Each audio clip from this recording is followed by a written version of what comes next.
Olá, amigo do On The Clock, seja muito bem-vindo a mais um vídeo deste canal. Eu sou Felipe Vieira e chegamos na semana do Super Bowl e chegamos também na semana que conheceremos os principais prêmios, né, individuais da NFL. Então, nada mais justo do que eu gravar esse vídeo aqui explicando como seria a minha votação, como seriam os meus votos caso eu votasse lá no NFL Awards, no NFL Honors, ok?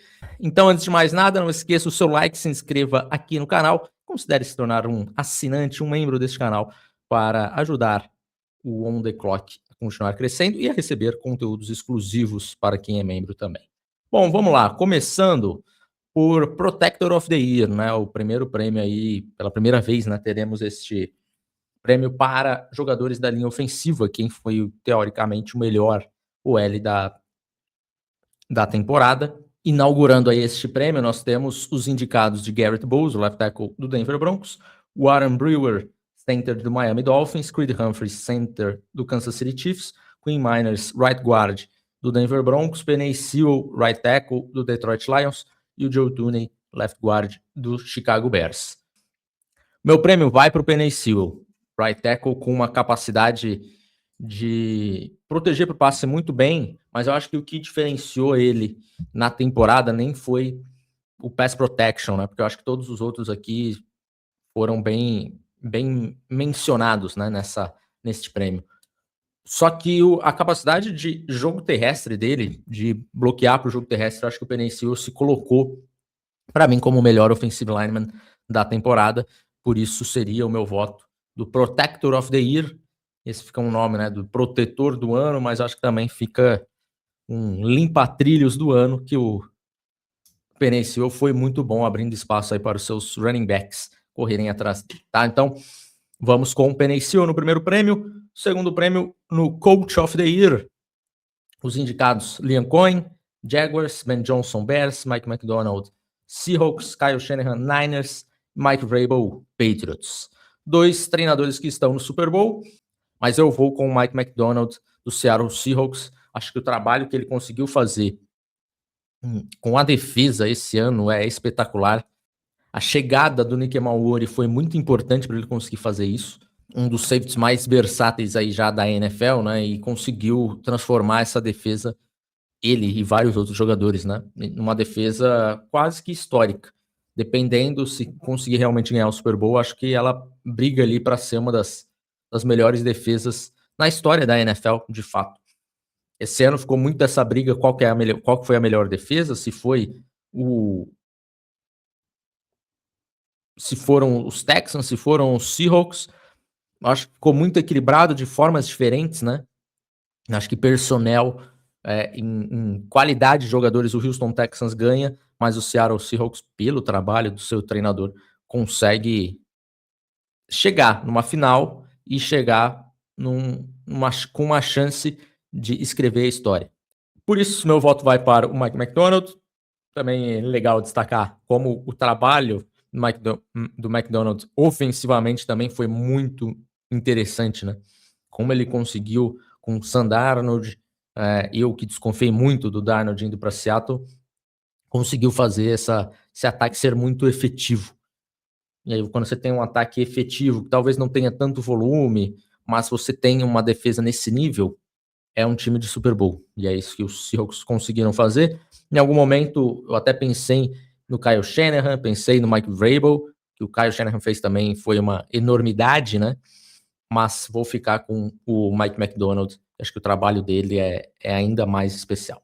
E aí, partindo para Comeback Player of the Year, nós temos os indicados Stephon Diggs, Patriots, Aiden Hutchinson, Lions, Trevor Lawrence, Jaguars, Christian McCaffrey, Niners e Dak Prescott, Cowboys.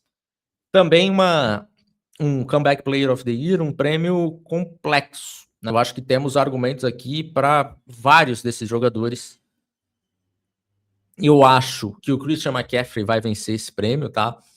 Eu acho que o Christian McCaffrey vai vencer esse prêmio no NFL Honors, mas não será o meu voto. Meu voto vai no Trevor Lawrence. Por muito tempo, e algumas pessoas em alguns lugares já se tratava o Trevor Lawrence como um possível bust, mesmo ele renovando o contrato, que eu acho um tremendo absurdo, né? Esse papo do Trevor Lawrence ser bust, porque imagino que ele não é essa definição do bust. É outra coisa, as pessoas precisam parar de colocar o bust como um cara que foi underachiever, seria o caso do Trevor Lawrence até essa temporada. Mas ele, na temporada regular, e aqui a gente só precisa falar sobre temporada regular, final de temporada dele, de novembro e dezembro, foram espetaculares. Acho que o Lawrence, ele conseguiu até se colocar, se ele conseguisse jogar esse nível um pouquinho antes, lá em outubro, em setembro, ele seria um sério candidato a MVP. Mas como faltou um pouco do começo da temporada, acho que não entra nessa briga de fato. Mas a temporada do Trevor Lawrence, ela é muito boa, é nível de fato MVP, especialmente o final de temporada dele. Por isso, vou com o Trevor Lawrence. Eu acho que o Christian McCaffrey, que é o favorito a vencer o prêmio, que é quem eu acho que vai vencer, eu acho que o Christian McCaffrey teve muito volume e pouca eficiência. Acho que ele foi muito bom recebendo passes, continua sendo o Christian McCaffrey que a gente fala sobre ele ser uma arma ofensiva, mas correndo com a bola, eu vi os primeiros sinais de queda do Christian McCaffrey. Então, acho que o volume dele é muito maior do que a eficiência dele correndo com a bola. Então, por isso, não seria o meu voto, vou com o Trevor Lawrence. Inclusive, o meu segundo voto seria o Aidan Hutchinson, tá? O Christian McCaffrey ficaria em terceiro apenas. Mas é isso. Fechamos o Comeback Player of the Year. E aí a gente passa para Defensive Rookie of the Year. E aí nós temos Abdul Carter, Giants, que é um absurdo. Nick Maori, Seahawks. James Pierce, Falcons. Carson Schwarzenegger, Browns. E Xavier Watts, Falcons. Eu vou manter o meu voto que eu dei até no Pro Football Awards.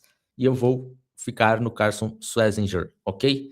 Um jogador que, defendendo o jogo aéreo, né? Defendendo o passe, é um tipo de linebacker muito difícil de você conseguir encontrar um novato que consiga ter essa eficiência. A gente consegue encontrar novatos que são bons no jogo terrestre, e foi o caso dele, não foi ruim no jogo terrestre, passou longe de ser, né? Mas no jogo aéreo foi muito bom jogador. Gosto muito do Schwarzenegger, gostava como prospecto. Aliás, os 5 indicados aqui, a gente tinha bem alto, né, no guia do draft. O guia que, inclusive, nesta sexta-feira, começará a pré-venda. Então, marque aí na sua agendinha. Na live de sexta-feira, comigo e com o Davis, a gente vai fazer o lançamento da pré-venda. Então, os 5 a gente gostava bastante. O Abdul Carter, obviamente, não foi o que a gente esperava, mas Maori, Pierce, Schwarzenegger e o Watts, todos foram muito bem na temporada. Não ficaria triste ou não argumentaria se você achasse que o Maori merecia, se você achasse que o Xavier Watts merecia mais, se você achasse que o James Pierce merecesse mais, porque eu acho que realmente foi muito equilibrado. Fui no Carson, mas é isso, acho que tá bem entregue aqui o Defensive Rookie of the Year. Só ficaria realmente chocado se você falasse o Abdul Carter seria o meu voto, que daí eu acho que você tá viajando. Indo para o Offensive Rookie of the Year, nós temos Jackson Dart, Giants, Emeka Egbuka, Bucks, Travion Henderson, Patriots, Tetaroa Macmillan, Panthers e Tyler Shough, Saints. 2 quarterbacks, 2 wide receivers, um running back. Para mim, o meu voto aqui é do T-Mac. E eu particularmente não acho que seja parelho esse prêmio, tá? O Jackson Dart teve alguns momentos interessantes na temporada, mas não acho que teve a consistência necessária. Tyler Shough, se você pegar os números dele, é um absurdo se falar que ele é o Offensive Rookie of the Year, com todo respeito. Eu sei que pegou um time ruim e que pegou um final de temporada legal, né? Mas eu acho que são muito pobres, né, para você dar um prêmio de Offensive Rookie of the Year, tendo outros nomes bem mais interessantes. Se não tivesse muita briga, muitos outros caras que se destacaram, eu acho que tudo bem, poderia ser pelo contexto do que foi a situação. Mas eu acho que não há. Esse debate, o T-Mac bateu suas 1.000 jardas, foi o principal alvo do Bryce Young e se tornou já uma arma confiável do Bryce Young rapidamente. O Emeka Egbuka foi bem na temporada dele, mas eu acho que o Emeka Egbuka, ele sofreu muito quando Mike Evans esteve fora. Por quê? Mike Evans puxava marcação e aí sobrava pro Egbuka. Quando Mike Evans saiu, o Egbuka não conseguiu ser este wide receiver número 1. Coisa que o T-Mac fez desde a semana 1. É mais difícil para um calouro, né? Então, para mim, o T-Mac ganharia. Só fica aqui o meu desprezo para os votantes, a falta do Colston Loveland nessa lista. Porque, para mim, o Colston Loveland talvez seria o meu número 2 nessa votação. Certamente estaria no top 3. Então, ele não estar aqui no top 5 me surpreende muito. Mas a gente entende que os quarterbacks ali dão uma chamadinha a mais e acabaram entrando aí nesse top 5. E agora, partindo para Offensive Player of the Year, nós temos Drake May, Patriots, Christian McCaffrey, Niners, Puka Nacua, Rams, Bijan Robinson, Falcons e Jackson Smith-Njigba, Seahawks. Meu voto vai ser no Jackson Smith-Njigba, wide receiver do Seahawks. Acho que a temporada dele é especial, muito diferente. Ele se torna a principal arma, né, do Seahawks, de um time de Super Bowl e que é favorito a ganhar o Super Bowl nesse momento. Ele foi a principal arma ofensiva do Seahawks, como ele ajudou a salvar o Sam Darnold, né? A temporada do Darnold é muito boa, muito também pelo Jackson Smith-Njigba, que conseguiu dar esta oportunidade para o Sam Darnold. Então, para mim aqui não tem debate. Sim, eu acho que entraria um Bijan Robinson aqui, o Drake May eu deixo de lado por outros motivos. O Puka Nacua acho que foi muito bem também, mas eu acho que o Puka Nacua ele conseguiu se aproveitar mais uma vez do Sean McVay, facilitando um pouco as coisas para ele, o que não é um demérito para ele, mas é um mérito muito maior do Sean McVay. E aí o Njigba não, acho que o Njigba teve que fazer mais por ele e pelo Seattle Seahawks. Indo para Defensive Player of the Year, nós temos Will Anderson, Texans, Nick Bonito, Broncos, Myles Garrett, Browns, Aidan Hutchinson, Lions, Micah Parsons, Packers. Quase falei Cowboys. Aqui acho que não tem nenhum debate, com todo respeito. Aqui é Myles Garrett, com o pé nas costas, deve ter aí quase unanimidade dos votos. Temporada de quebra de recorde de sacks em uma só temporada. Como ele foi impactado, como ele conseguiu jogar bola num Cleveland Browns, que obviamente ofensivamente não ofereceu nada, e o time não conseguiu competir, mas o Myles Garrett sofrendo muito com double teams, o jogador que mais teve double teams na temporada, e ainda assim conseguiu seus 23 sacks, muitas pressões, muitos hits, muitos hurries. Então a temporada do Myles Garrett foi sensacional, não tem como ser de outro jogador. Acho que Will Anderson, Nick Bonito, Aidan Hutchinson, todos jogaram num nível muito alto na temporada.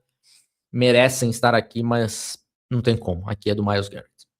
E aí, chegando no prêmio mais importante da noite, nós temos MVP com Josh Allen, Bills, Trevor Lawrence, Jaguars, Drake May, Patriots, Christian McCaffrey, Niners, Matthew Stafford, Rams. Curioso, né? Aqui a gente tem alguns caras que estão lá em outros prêmios, por exemplo, Christian McCaffrey e o Trevor Lawrence lá no Comeback Player of the Year.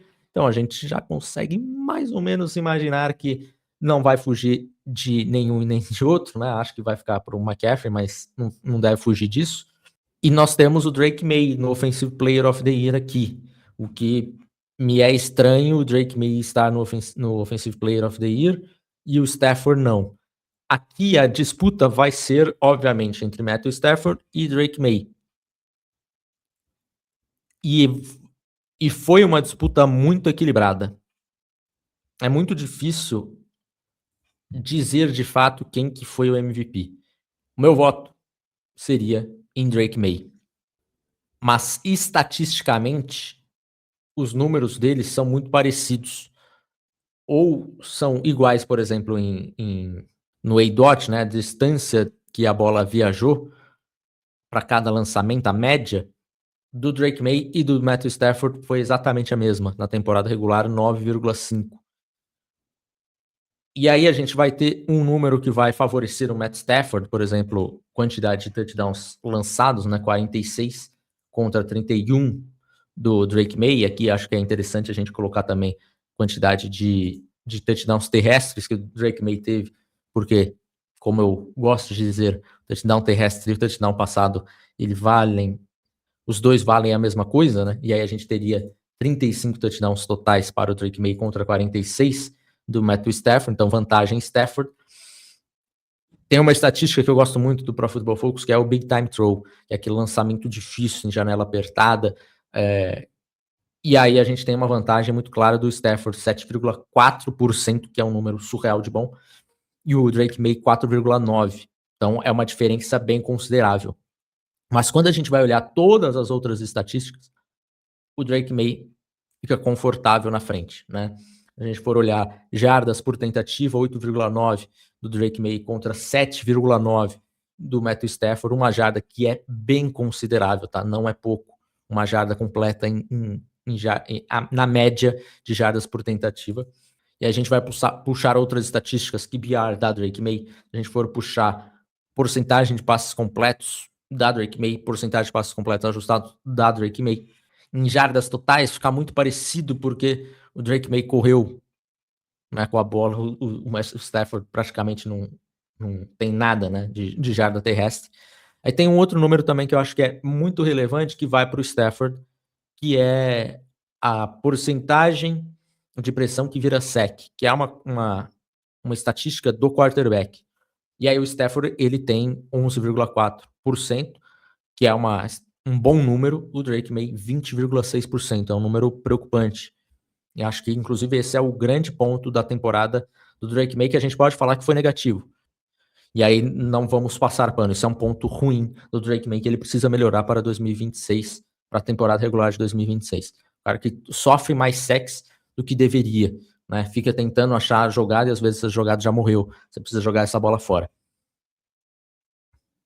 Mas quando a gente olha também o contexto da situação, e aí a gente viu aqui quantidade de estatísticas, um vai para um lado, outro vai para o outro, mas quando a gente olha o contexto, você vê um Matthew Stafford com um Puka Nacua, com um Davante Adams e com uma linha ofensiva melhor, você consegue entender que a temporada do Drake May foi um pouco mais especial, um pouquinho mais especial do que do Matthew Stafford. E aí, por isso que o meu voto seria no Drake May, mas também, de novo, entendo plenamente se você olhar e falar que prefere o Matthew Stafford como MVP. Não sei quem que vai ganhar o prêmio de MVP, confesso. Eu acho que é um prêmio que está muito em aberto. Não faria nenhuma aposta, porque eu acho que vai ser muito dividido.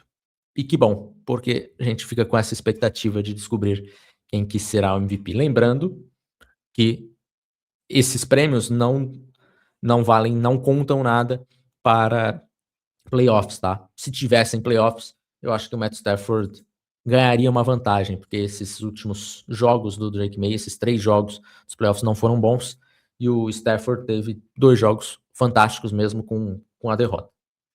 Fechamos por aqui, não esqueça de deixar o seu comentário com os prêmios que quais seriam os seus votos para esses prêmios que eu citei aqui. Deixa aqui nos comentários. Voltamos na sexta-feira com o podcast comigo, com o Davis, e com o lançamento do guia, tá? Essa semana já tivemos também vídeos exclusivos aqui para assinantes. Se você não é um assinante, não é um membro nesse canal, considere se tornar. Um grande abraço, até mais!